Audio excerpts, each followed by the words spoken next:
Friends, good morning. ಎಲ್ಲರೂ ಹೇಗಿದ್ದೀರಾ? ಚೆನ್ನಾಗಿದ್ದೀರಾ ಅಂತ ಭಾವಿಸ್ತೀನಿ. ನಾನು ಕೂಡ ಚೆನ್ನಾಗಿದ್ದೀನಿ. ನಾನು ನಿಮ್ಮ ಪ್ರೀತಿಯ ಕಾವ್ಯ ಗೌಡ. ಫ್ರೆಂಡ್ಸ್, ಯಾರೆಲ್ಲ ನನ್ನ ಚಾನಲ್ನ ನೋಡ್ತಾ ಇದ್ದೀರಾ, ಪ್ಲೀಸ್ ಸಬ್ಸ್ಕ್ರೈಬ್ ಮಾಡಿಕೊಂಡು ಚಾನಲ್ನ ನೋಡಿ. ಹಾಗೆ ಪಕ್ಕದಲ್ಲಿ ಕಾಣುವ ಬೆಲ್ ಐಕಾನ್ ಕೂಡ ಕ್ಲಿಕ್ ಮಾಡಿ. ಫ್ರೆಂಡ್ಸ್, ಇವತ್ತಿನ ವಿಡಿಯೋ ಏನಂತ ಅಂದರೆ, ಲವ್ ಮ್ಯಾರೇಜ್ಗೂ ಆ್ಯಂಡ್ ಅರೇಂಜ್ ಮ್ಯಾರೇಜ್ಗೂ ಇರುವ ವ್ಯತ್ಯಾಸ ಏನು ಅನ್ನೋದ್ರ ಬಗ್ಗೆ ಮಾತಾಡೋಣ ಅಂತ ಬಂದಿದ್ದೀನಿ. ಫ್ರೆಂಡ್ಸ್, ಇವತ್ತು ನನ್ನ ಚಾನಲ್ನ ಯಾರೆಲ್ಲ ನೋಡ್ತಾ ಇದ್ದೀರಾ, ಪ್ಲೀಸ್ ಒಂದು ಲೈಕ್ ಕೊಟ್ಬಿಟ್ಟು ಮುಂದೆ ಕಂಟಿನ್ಯೂ ಮಾಡಿ ನೋಡ ಬನ್ನಿ. ಫ್ರೆಂಡ್ಸ್, ಮೊದಲನೇದಾಗಿ ಲವ್ ಮ್ಯಾರೇಜ್ ಮತ್ತು ಅದರ ಆಪೋಸಿಟ್ ಅರೇಂಜ್ ಮ್ಯಾರೇಜ್ ಬಗ್ಗೆ ಮಾತಾಡ್ತೀನಿ ನಾನು. ಇವಾಗ love marriage. Okay, love marriage ಆದವ್ರಿಗೆ ತುಂಬಾ ಕಷ್ಟ ಫ್ರೆಂಡ್ಸ್. ಯಾರ ಹತ್ರ ಹಿಡ್ಕೊಳಕ್ಕಾಗಲ್ಲ, ಬಿಡೋಕ್ಕಾಗಲ್ಲ, ಆ ಥರ ಪ್ರಾಬ್ಲಮ್ಸ್ನ ಫೇಸ್ ಮಾಡ್ತಾ ಇರ್ತಾರೆ. ಬಟ್ ಅರೇಂಜ್ ಮ್ಯಾರೇಜ್ ಆದವರು ಅವ್ರ ಜೀವನ ತುಂಬಾ ಚೆನ್ನಾಗಿರುತ್ತೆ. ಅಟ್ಲೀಸ್ಟ್ ನಮಗೇನಾದರೂ ಪ್ರಾಬ್ಲಮ್ ಅಂತ ಹೋಯ್ತಂದರೆ ಈ ಹುಡುಗಿ ಮನೆ ಕಡೆಯವರೇ ಆಗ್ಬೋದು, ಹುಡುಗನ ಮನೆ ಅವ್ರ ತಾಯಿ ತಂದೆನಾದರೂ ಸಪೋರ್ಟಿವ್ ಆಗಿ ನಿಂತ್ಕೊಂತಾರೆ. ಬಟ್ ಲವ್ ಮ್ಯಾರೇಜ್ ಆದವ್ರಿಗೆ ಯಾರು ಕೂಡ ಸಪೋರ್ಟ್ ಮಾಡಲ್ಲ. ಇನ್ನೊಂದು ಏನಂತ ಬಂತಂದರೆ, ನಮಗೆ ಕಷ್ಟ ಅಂತ ತಾಯಿ ಮನೆಗೆ ಹೋದರೆ ನಿಮ್ಮನ್ನು ನಾವು ಮಾಡ್ಕೊಳಕ್ಕೆ ಹೇಳಿದ್ವಾ ಅಂತ ಹೇಳ್ತಾರೆ. ಲವ್ ಮ್ಯಾರೇಜ್ ಆದವ್ರಿಗೆ ನಿಮ್ಮನ್ನು ಹೋಗು ಅಂತ ಹೇಳಿದ್ವಾ ಅವ್ರ ಹಿಂದೆ, ನಿಮ್ಮ ಮದುವೆ ಆಗು ಅಂತ ಹೇಳಿದ್ವಾ ನಾವು ಅನ್ನೋ ಮಾತನ್ನೆಲ್ಲ ನಾವು ಕಿವಿಲಿ ಕೇಳಬೇಕು. ಬಟ್ ಅರೇಂಜ್ ಮ್ಯಾರೇಜ್ ಆದವರು ಕಷ್ಟ ಅಂತ ತಾಯಿ ಮನೆಗೆ ಹೋಯ್ತಂದಾಗ ನಿಜವಾಗ್ಲೂ ಅವ್ರಿಗೆ ತುಂಬ ಒಳ್ಳೆಯ ಗೌರವ ಸಿಗುತ್ತೆ, ಒಳ್ಳೆ ಬೆಲೆ ಸಿಗುತ್ತೆ. ಒಂದು ಒಳ್ಳೆ ತನದಿಂದ ಅವರನ್ನು ಟ್ರೀಟ್ ಮಾಡಿ ಬೆಲೆ ಗೌರವ ಕೊಟ್ಟು ಅವ್ರಿಗೇನು ಅವ್ರ ಕಷ್ಟ ಇದೆ ಅದನ್ನು ತೀರಿಸ್ಬಿಟ್ಟು ಕಳಿಸ್ತಾರೆ.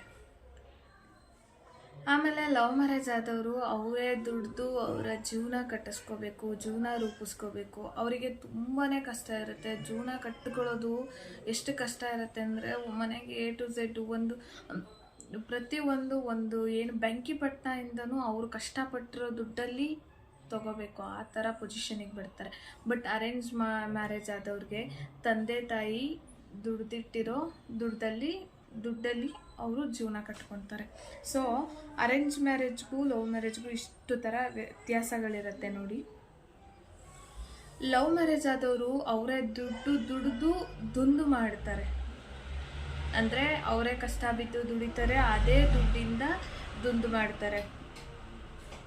ಬಟ್ ಅರೇಂಜ್ ಮ್ಯಾರೇಜ್ ಆದವ್ರು ಹಂಗಲ್ಲ, ಅಪ್ಪ ಅಮ್ಮ ಕೂಡಿಟ್ಟಿದ್ದ ದುಡ್ಡಿನಲ್ಲಿ ದುಂದು ಮಾಡ್ತಾರೆ. ಅರೇಂಜ್ ಮ್ಯಾರೇಜ್ ಆದವ್ರಿಗೂ ಲವ್ ಮ್ಯಾರೇಜ್ ಆದವ್ರಿಗೂ ಇರೋ ವ್ಯತ್ಯಾಸ ಇಷ್ಟೇ. ಸೊ ಇನ್ನೊಂದು ಏನಂತ ಅಂತಂದರೆ, ಅರೇಂಜ್ ಮ್ಯಾರೇಜ್ ಆದವ್ರಿಗೆ ಫ್ರೆಂಡ್ಸ್ ಅವರಿಗೆ ಈಗೋ ಅನ್ನೋದಿರಲ್ಲ. ಬಿಡು, ನಮ್ಮನ್ನು ಯಾರು ಕೇಳ್ತಾರೆ, ನಮ್ಮನ್ನು ಯಾರು ಮಾಡ್ತಾರೆ, ಅವರೇ ಮಾಡಿರೋದು, ಏನೋ ಒಂದಾಗುತ್ತೆ, ನಮಗೇನೇ ಪ್ರಾಬ್ಲಮ್ ಆದರೂ ಅವ್ರು ಫೇಸ್ ಮಾಡ್ತಾರೆ ಅನ್ನೋ ಧೈರ್ಯ ಇರುತ್ತೆ. ಬಟ್ ಲವ್ ಮ್ಯಾರೇಜ್ ಆದವ್ರಿಗೆ ಹಂಗಲ್ಲ. ಅವ್ರು ಯಾರ ಹತ್ರ ಹೇಳ್ಕೊಳಕ್ಕಾಗಲ್ಲ. ಅವ್ರು ಏನೇ ಪ್ರಾಬ್ಲಮ್ ಆಯ್ತಂದ್ರೂ ಅವರೇ ಕಷ್ಟ ಬಿದ್ದು ಅವರೇ ಫೇಸ್ ಮಾಡ್ಕೋಬೇಕು, ಆ ಥರ ಗಟ್ಟಿತನದಲ್ಲಿರ್ತಾರೆ. ಮತ್ತು ಲವ್ ಮ್ಯಾರೇಜ್ ಆದವ್ರಿಗೆ ಏನೇ ಪ್ರಾಬ್ಲಮ್ ಬಂದರೂ ಕೂಡ ಅವ್ರು ಫೇಸ್ ಮಾಡ್ತಾರೆ, ಮುಂದೆ ನಿಂತು ಫೇಸ್ ಮಾಡ್ತಾರೆ. ಬಟ್ ಅರೇಂಜ್ ಮ್ಯಾರೇಜ್ ಆದವ್ರು ಹಂಗಲ್ಲ, ಅವರು 100 ಜನ ಹಿಂದೆ ಇಟ್ಕೊಂಡು ಫೇಸ್ ಮಾಡ್ತಾರೆ. ಸೊ ಅರೇಂಜ್ ಮ್ಯಾರೇಜ್ಗೂ ಲವ್ ಮ್ಯಾರೇಜ್ಗೂ ಇಷ್ಟೆಲ್ಲ ವ್ಯತ್ಯಾಸ ಇರುತ್ತೆ ಫ್ರೆಂಡ್ಸ್. ಇನ್ನೊಂದೇನೆಂದರೆ, ಈ ಲವ್ ಮ್ಯಾರೇಜ್ ಆದವರು ದುಡ್ದು ಕಷ್ಟ ಬಿದ್ದಿರೋ ದುಡ್ಡಲ್ಲಿ, ಈಗ ಹುಡುಗ ಹುಡುಗಿಗಾಗ್ಬೋದು, ಅವಳಿಗೆ ಹೆಂಗೆ ಬೇಕು, ಅವಳು ಇಷ್ಟಾರ್ಥ, ಅವಳಿಗೆ ಏನು ಬೇಕು, ಆ ಕಷ್ಟ ಬಿದ್ದಿರೋ ದುಡ್ಡಲ್ಲಿ ಅವಳಿಗೆ ಇಷ್ಟಾರ್ಥವಾಗಿ ಬದುಕಿಸ್ತಾನೆ. ಬಟ್ ಈ ಅರೇಂಜ್ ಮ್ಯಾರೇಜ್ ಆದವರು ತಂದೆ ತಾಯಿ ಕೂಡಿಟ್ಟ ದುಡ್ಡಲ್ಲಿ ಬದುಕ್ತಾರೆ ಅಂತಲೂ ಹೇಳ್ಬೋದು. ಇನ್ನೊಂದೇನಂತಂದರೆ, ಎಲ್ಲರೂ ಹಾಗೆ ಇರಲ್ಲ, ಕೆಲವೊಬ್ಬೊಬ್ರು ಹಂಗಿರ್ತಾರೆ. ಇನ್ನೊಂದು, ಅವರಿಗೆ ಇಷ್ಟಾರ್ಥ ಕಷ್ಟಾರ್ಥ ಯಾವುದನ್ನು ಕೂಡ ಅವರು ನೋಡಿ ಮಾಡಿಕೊಡಲ್ಲ. ಇವಾಗ ನಾನು ಎಲ್ಲೋ ಹೋಗ್ಬೇಕು ಅಂದ್ಕೊಂಡಿರ್ತೀನಿ, ಅವ್ರನ್ನ ಕೇಳಬೇಕು ನಾವು ಹೋಗೋಣ ಅಂತ. ಬಟ್ ಲವ್ ಮ್ಯಾರೇಜ್ ಆದವ್ರು ಹಂಗಲ್ಲ, ನಾನು ಹೋಗಬೇಕು ಅಂತ ಹಠ ಹಿಡಿತು ಆ ಹುಡುಗಿ ಅಂದರೆ ಹುಡುಗ ಕರ್ಕೊಂಡು ಹೋಗ್ತಾನೆ. ಬಟ್ ಅರೇಂಜ್ ಮ್ಯಾರೇಜ್ ಆದವ್ರ ಪರಿಸ್ಥಿತಿ ಹಂಗಿರಲ್ಲ. ಇವತ್ತು ಹೋಗೋಣ, ನಾಳೆ ಹೋಗೋಣ, ನಾಡಿದ್ದು ಹೋಗೋಣ, ಆ ಥರ ಇರುತ್ತೆ. ಮತ್ತು ಲವ್ ಮ್ಯಾರೇಜ್ ಆದವರು ಯಾವತ್ತು ಹುಡುಗಿ ಮಾತು ಹುಡುಗ ಕೇಳಿ ಸಂಸಾರ ನಡೆಸ್ಕೊಂಡು ಹೋಗ್ತಾನೆ. ಬಟ್ ಅರೇಂಜ್ ಮ್ಯಾರೇಜ್ ಆದವರು ಗಂಡನ ಮಾತು ಹೆಂಡ್ತಿ ಕೇಳ್ಕೊಂಡೆ ಸಂಸಾರ ನಿಗಿಸ್ಕೊಂಡು ಹೋಗ್ಬೇಕು. ಬಟ್ ಲವ್ ಮ್ಯಾರೇಜ್ ಆದವ್ರು ಹೆಂಗೆ ಅಂದರೆ, ಹುಡುಗಿ ಮಾತು ಚಾಚು ತಪ್ಪದಂಗೆ ಕೇಳಿಕೊಂಡು ಸಂಸಾರ ನಿಗಿಸ್ಕೊಂಡು ಹೋಗ್ತಾರೆ. ಲವ್ ಮ್ಯಾರೇಜ್ಗೂ ಅರೇಂಜ್ ಮ್ಯಾರೇಜ್ಗೂ ಇರೋ ವ್ಯತ್ಯಾಸಗಳು ತುಂಬ ಇದ್ದಾವೆ. ಫ್ರೆಂಡ್ಸ್, ಲವ್ ಮ್ಯಾರೇಜ್ ಆದವರು ಹುಲಿಗಳು ಬದುಕ್ದಂಗೆ ಬದುಕ್ತಾರೆ ಗೊತ್ತಾ. ನಿಜವಾಗ್ಲೂ ಅವ್ರಿಗೆ ಯಾರ ಹತ್ರನೂ ಕೈ ಒಡ್ಡೋಣ, ಯಾಕಂದರೆ ಕೈ ಒಡ್ಲಿಕ್ಕೆ ಹೋದರೆ ರಿಲೇಷನು ಕಟ್ಕೊಂಡಿದ್ಯಾ ಮಾಡ್ಕೋಗೋ ಆ ಥರ ಮಾತಂತಾರೆ. ಹುಲಿಗಳು ಬದುಕ್ದಂಗೆ ಬದುಕ್ತಾರೆ. ಬಟ್ ಅರೇಂಜ್ ಮ್ಯಾರೇಜ್ ಆದವರು ನಿಜವಾಗ್ಲೂ ಫ್ರೆಂಡ್ಸ್, ನಾನು ಹೇಳ್ತೀನಲ್ಲ, ಅವ್ರೇನಂತಾರೆ ಇವ್ರೇನಂತಾರೆ ಅಂದ್ಕೊಂಡೇ ಜೀವನ ಸಾಗಿಸ್ಬಿಡ್ತಾರೆ. ಬಿಟ್ಟರೆ ಅವರು ಜೀವನದಲ್ಲಿ ಏನೂ ಎಂಜಾಯ್ ಮಾಡಲ್ಲ. ನಿಜವಾಗ್ಲೂ ನಾನು ನೋಡಿರೋ ಮಟ್ಟಿಗೆ ಲೈಫಲ್ಲಿ ಎಂಜಾಯ್ ಮಾಡಲ್ಲ ಅವರು. ಬಟ್ ಈ ಲವ್ ಮ್ಯಾರೇಜ್ ಆದವರು ದುಡ್ಡಿನಿಂದ ಹೋಗಲ್ಲ, ಲೈಫಲ್ಲಿ ಎಂಜಾಯ್ಮೆಂಟ್ ಅನ್ನೋದನ್ನ ತುಂಬ ನೋಡ್ತಾರೆ. ಸೊ ಈ ಥರ ಇರುತ್ತೆ. ಲವ್ ಮ್ಯಾರೇಜ್ಗೂ ಅರೇಂಜ್ ಮ್ಯಾರೇಜ್ಗೂ ತುಂಬಾ ಡಿಫ್ರೆನ್ಸ್ ಇದೆ ಫ್ರೆಂಡ್ಸ್. ಮತ್ತು ಫ್ರೆಂಡ್ಸ್, ಲವ್ ಮ್ಯಾರೇಜ್ ಆದವರು ಪ್ರತಿ ಕ್ಷಣಕ್ಕೂ ಬೇರೆಯವ್ರ ಮಾತುಗಳಿಗೆ, ಚುಚ್ಚು ಮಾತುಗಳಿಗೆ ಪ್ರತಿ ಕ್ಷಣಕ್ಕೂ ನೋವನ್ನು ಅನುಭವಿಸ್ತಾರೆ. ಅದಲ್ದಿರೇನೂ ಕೂಡ ಪ್ರತಿ ಕ್ಷಣಕ್ಕೂ ನೋವನ್ನು ಅನುಭವಿಸ್ತಾರೆ, ಹಾಗೆ ಖುಷಿಯಾಗೂ ಕೂಡ ಇರ್ತಾರೆ. ಬಟ್ ಈ ಅರೇಂಜ್ ಮ್ಯಾರೇಜ್ ಆದವರು ಅವರು ಬೇರೆಯವ್ರ ಹತ್ರ ತನ್ನ ನೋವನ್ನ ಬೇರೆಯವ್ರ ಹತ್ರ ಹಂಚ್ಕೊಂಡು ನೋವನ್ನ ಮರೀಲಿಕ್ಕೆ ಮರೀಲಿಕ್ಕೆ ನೋಡ್ತಾರೆ. ಬಟ್ ಈ ಲವ್ ಮ್ಯಾರೇಜ್ ಆದವ್ರಿಗೆ ಪರಿಸ್ಥಿತಿ ಹಂಗಿರಲ್ಲ. ಲವ್ ಮ್ಯಾರೇಜ್ ಆದವ್ರ ಪರಿಸ್ಥಿತಿ ಹೆಂಗೆ ಅಂದರೆ, ಯಾರ ಹತ್ರನಾದರೂ ಹೇಳ್ಕೊಂಡ್ರೆ ನಿನ್ನ ನಾನು ಆಗು ಅಂದಿದ್ನಾ, ನಿನ್ನ ಹೋಗು ಅಂತ ಹೇಳಿದ್ನಾ, ಈ ಥರ ಮಾತುಗಳು ಬರುತ್ತೆ ಅಂದ್ಬಿಟ್ಟು ಅವ್ರ ನೋವನ್ನ ಅವರೇ ನುಂಗ್ಲಿಕ್ಕೆ ಟ್ರೈ ಮಾಡ್ತಾರೆ. ಫ್ರೆಂಡ್ಸ್, ಅರೇಂಜ್ ಮ್ಯಾರೇಜ್ಗೂ ಲವ್ ಮ್ಯಾರೇಜ್ಗೂ ತುಂಬಾ ಡಿಫ್ರೆನ್ಸ್ ಇದೆ. ಒಂದು ಕಡೆಯಲ್ಲಿ ನಾನು ಹೇಳೋದಾಯ್ತಂದರೆ, ನಿಜವಾಗ್ಲೂ ಫ್ರೆಂಡ್ಸ್, ಅರೇಂಜ್ ಮ್ಯಾರೇಜ್ ಆಗಿ ಯಾವುದೇ ಕಾರಣಕ್ಕೂ ಲೈಫಲ್ಲಿ ಅಂದರೆ ಒಂಥರ ನೋವು ಅನ್ನೋದಿರಲ್ಲ. ಏನೇ ಒಂದು ಪ್ರಾಬ್ಲಮ್ ಆಯ್ತಂದ್ರೂ ತಾಯಿ ಮನೇಲಾಗ್ಬೋದು, ರಿಲೇಷನ್ಸ್ ಆಗ್ಬೋದು, ತಂದೆ ಮನೇಲಾಗ್ಬೋದು, ಹುಡುಗನ ಅಪ್ಪ ಅಮ್ಮನ ಮನೆ ಕಡೆಯಲ್ಲಾಗ್ಬೋದು ಸಪೋರ್ಟಿವ್ ಆಗಿ ನಿಂತ್ಕೊಳ್ತಾರೆ. ಬಟ್ ಲವ್ ಮ್ಯಾರೇಜ್ ಆಯ್ತಂದರೆ ಯಾರು ಸಪೋರ್ಟಿವ್ ಆಗಿ ನಿಂತ್ಕೊಳ್ಳಲ್ಲ. ನಿನ್ನನ್ನು ಆಗೊಂದಿದ್ನಾ, ನಿನ್ನನ್ನು ಮಾಡೊಂದಿದ್ನಾ, ನಿನಗೆ ಬೇಕಿತ್ತ ಇದು, ಈ ಥರ ಮಾತುಗಳಾಡ್ತಾರೆ. ಬಟ್ ಇನ್ನೊಂದು ಕಡೆ ಹೇಳ್ತಂದರೆ ನಿಜವಾಗ್ಲೂ ಫ್ರೆಂಡ್ಸ್, ಲವ್ ಮ್ಯಾರೇಜೇ ಆಗಬೇಕು.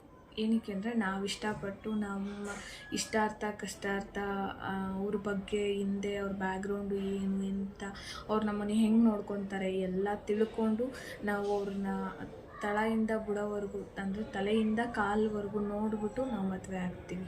ಸೊ ಅವ್ರ ಬ್ಯಾಕ್ಗ್ರೌಂಡ್ ಏನಿರುತ್ತೆ ಅನ್ನೋದು ನಮಗೆಲ್ಲನೂ ಗೊತ್ತಿರುತ್ತೆ. ಹಂಗಿದ್ದು ನಾವು ಮದುವೆ ಆಗ್ತೀವಿ. ಅವ್ರ ಬಗ್ಗೆ ಡೀಟೇಲಾಗಿ ನಾವು ತಿಳ್ಕೊಂಡು ಮದುವೆ ಆಗ್ತೀವಿ. ಒಂದು ಕಡೆ ನೋಡ್ಕೊಂತಂದರೆ ಲವ್ ಮ್ಯಾರೇಜೇ ಬೆಟರ್ ಅನಿಸುತ್ತೆ. ಫ್ರೆಂಡ್ಸ್, ನನ್ನ ವಿಷಯದಲ್ಲಿ ನಮ್ಮದು ಕೂಡ ಲವ್ ಮ್ಯಾರೇಜು. ನನ್ನ ಮದುವೆ ಆಗಿ 9 ವರ್ಷ ಕಂಪ್ಲೀಟ್ ಆಗುತ್ತೆ. ಈ ಜೂನ್ ಬಂದರೆ 9 ವರ್ಷ ಕಂಪ್ಲೀಟ್ ಆಗುತ್ತೆ. ನನಗೊಬ್ಬ ಮಗ ಕೂಡ ಇದ್ದಾನೆ. ಬಟ್ ನಮ್ಮ ಲೈಫಲ್ಲಿ ನಾವು ತುಂಬಾ ಸಫರ್ ಪಟ್ಟಿದ್ದೀವಿ. ಮದುವೆ ಆಗಿರೋ ಟೈಮಲ್ಲಿ ಆಗಿರ್ಬೋದು, ಲೈಫು ನಮ್ಮದೇ ಆದಂಥ ಒಂದು ಸಂಸಾರ ಕಟ್ಕೋಬೇಕಾದ್ರೆ ಆಗಿರ್ಬೋದು, ಪ್ರತಿ ಕ್ಷಣಕ್ಕೂ ನೋವು ತಿಂದಿದ್ದೀವಿ. ಬಟ್ ಇವತ್ತು ನನ್ನ ಮುಂದೆ ಅನ್ನೋದಕ್ಕಿಂತ ನನಗೆ ನಾನು ತುಂಬಾ ಚೆನ್ನಾಗಿದ್ದೀನಿ ಅಂತ ಹೇಳ್ಬೋದು. ನಾವು ಪ್ರತಿ ಕ್ಷಣಕ್ಕೂ ನೋವು ತಿಂದಿದ್ದೀವಿ. ಒಂದೊಂದು ಸರ್ತಿ ನಮ್ಮ ಪ್ರಾಬ್ಲಮ್ನ ಬೇರೆಯವ್ರ ಹತ್ರ ಹೇಳ್ಕೊಳಕ್ಕಾಗ್ತಾ ಇರಲಿಲ್ಲ. ನಾನು ಮನೇಲಿ ಇರ್ತಿದ್ದೆ, ಅವನೊಬ್ಬ ಕೆಲ್ಸಕ್ಕೆ ಹೋಗ್ಬೇಕಾಗಿತ್ತು. ದುಡ್ದಿದ್ದು ಏನು ಉಳಿತಾಯ ಆಗ್ತಾ ಇರಲಿಲ್ಲ. ದುಡಿಮೆ ಬಂತಂದರೆ ತಿಂಗಳಲ್ಲಿ 25,000 ಆಯ್ತಂದರೆ ಖರ್ಚು 25,000ಕ್ಕೆ 25,000 ಖರ್ಚಾಗ್ತಿತ್ತು. ಮನೆ ಬಾಡಿಗೆ, ಮನೆ ರೇಷನ್ನು, ನೀರು ಬಿಲ್ಲು, ಕರೆಂಟ್ ಬಿಲ್ಲು, ಇನ್ನು ನನ್ನ ಹಾಸ್ಪಿಟಲ್ಲು, ನನ್ನ ಮದುವೆ ಆಗಿ 3 ತಿಂಗಳಿಗೆ ಪ್ರೆಗ್ನೆಂಟು, ಹಿಂದೆ ಹಾಸ್ಪಿಟಲ್ಲು, ಏನೂ ಉಳಿತಾಯ ಆಗ್ತಾ ಇರಲಿಲ್ಲ. ಆ ಟೈಮ್ನಲ್ಲೆಲ್ಲ ನಾವು ತುಂಬಾ ಸಫರ್ ಪಟ್ಟಿದ್ದೀನಿ. ಬಟ್ ಇವತ್ತು ನನ್ನ ಲೈಫ್ ತುಂಬಾ ಚೆನ್ನಾಗಿದೆ, ತುಂಬ ಬ್ಯೂಟಿಫುಲ್ ಆಗಿದೆ, ತುಂಬ ಕಲರ್ಫುಲ್ಲಾಗಿದೆ. ಲೈಕ್ ನಾನು ಅರೇಂಜ್ ಮ್ಯಾರೇಜ್ ಆದವ್ರಿಗಿಂತನೂ ನನ್ನ ಜೀವನ ತುಂಬ ಚೆನ್ನಾಗಿ ರೂಢಿಸ್ಕೊಂಡಿದ್ದೀವಿ. ಲವ್ ಮ್ಯಾರೇಜ್ ಆಗೋದೇನು ತಪ್ಪಿಲ್ಲ. ಲವ್ ಮ್ಯಾರೇಜ್ ಆದಮೇಲೆ ನಮ್ಮ ಲೈಫ್ ಹೆಂಗೆ ರೂಢಿಸ್ಕೋಬೇಕು ಅನ್ನೋದ್ರ ಮೇಲೆ ನಿಂತಿರುತ್ತೆ. ಅಂದರೆ ನಾವೊಂದು ಚಾಲೆಂಜಿಂಗಾಗಿ ನಿಂತ್ಕೋಬೇಕು. ನನ್ನ ಲವ್ ಮ್ಯಾರೇಜ್ ಆಗಿದ್ದೀನಿ, ನನಗೆ ಹಿಂಗೆಲ್ಲ ಮಾತಾಡಿದ್ದಾರೆ ಅಲ್ವಾ, ಅವ್ರ ಮುಂದೆ ನಾವು ಚೆನ್ನಾಗಿ ಬದುಕಿ ಬಾಳಬೇಕು ಅಂತ ಒಂದು ಚಾಲೆಂಜ್ ಕಟ್ಕೊಂಡು ಬದುಕಿದ್ರೆ ಲೈಫಲ್ಲಿ ನಾವು ತುಂಬಾ ಚೆನ್ನಾಗಿರ್ಬೋದು. ಬಟ್ ಅರೇಂಜ್ ಮ್ಯಾರೇಜ್ ಆದವರೆಲ್ಲ ಏನು ಕೆಟ್ಟವರು ಅಂತ ಹೇಳಲ್ಲ. ಅರೇಂಜ್ ಮ್ಯಾರೇಜ್ ಆದವರು ಕೂಡ ಒಳ್ಳೆಯವರೇ. ಬಟ್ ಅವರಿಗೆ ಎಲ್ಲರೂ ಲವ್ ಮ್ಯಾರೇಜ್ ಆಗಿರೋರ ಥರ ಗಂಡದಿರು ಸಿಗ್ತಾರೆ ಅನ್ನೋ ಸುಳ್ಳು, ಇಲ್ಲ ಹೆಂಡ್ತಿದಿರು ಸಿಗ್ತಾರೆ ಅನ್ನೋ ಸುಳ್ಳು. ಅವ್ರ ಇಷ್ಟಾರ್ಥ ಕಷ್ಟಾರ್ಥವನ್ನು ಯಾವುದನ್ನು ಕೂಡ ನೀಗ್ಸೋಕ್ಕಾಗಲ್ಲ. ಸೊ ಹಾಗಾಗಿ ನಾನು ಬೇರೆಯವ್ರ ಬಗ್ಗೆ ಮಾತಾಡೋಕ್ಕೆ ಇಷ್ಟ ಇಲ್ಲ, ನನ್ನ ಬಗ್ಗೆ ನಾನು ಮಾತಾಡ್ತೀನಿ. ನನ್ನ ಪ್ರಕಾರ ಲವ್ ಮ್ಯಾರೇಜು ಬೆಸ್ಟೇ. ಒಂದು ದಾರಿಯಲ್ಲಿ ನೋಡಿದ್ರೆ, ಇನ್ನೊಂದು ದಾರಿಯಲ್ಲಿ ನೋಡಿದ್ರೆ ಅರೇಂಜ್ ಮ್ಯಾರೇಜ್ ಕೂಡ ಬೆಸ್ಟೇ. ಸೊ ಹಾಗಾಗಿ ನಾನು ಇವತ್ತು ವ್ಲಾಗ್ನ ನನಗೆ ತಿಳಿದ ಮಟ್ಟಿಗೆ ನಾನು ಹೇಳಿದ್ದೀನಿ. ನಿಮ್ಗೇನಾದರೂ ನನ್ನ ವಿಡಿಯೋ ಏನಾದರೂ ಸ್ವಲ್ಪನಾದರೂ ಇಷ್ಟ ಆಗಿತ್ತಂದರೆ ನನ್ನ ಚಾನಲ್ಗೊಂದು ಲೈಕ್ ಮಾಡಿ. ಹಾಗೆ ಯಾರೆಲ್ಲ ಸಬ್ಸ್ಕ್ರೈಬ್ ಮಾಡ್ತೀರಾ ನೋಡ್ತಾ ಇದ್ದೀರಾ, ಪ್ಲೀಸ್ ಪ್ಲೀಸ್ ಪ್ಲೀಸ್ ಸಬ್ಸ್ಕ್ರೈಬ್ ಮಾಡಿ. ಹಾಗೆ ಸಪೋರ್ಟ್ ಮಾಡೋದು ಮಾತ್ರ ಮರಿಬೇಡಿ. ಸಿಗ್ತೀನಿ ನಾಳೆ ಇನ್ಫಾರ್ಮೇಷನ್ ವಿಡಿಯೋದೊಂದಿಗೆ. ಅಲ್ಲಿವರೆಗೂ ಟೇಕ್ ಕೇರ್, ಬಾಯ್ ಬಾಯ್.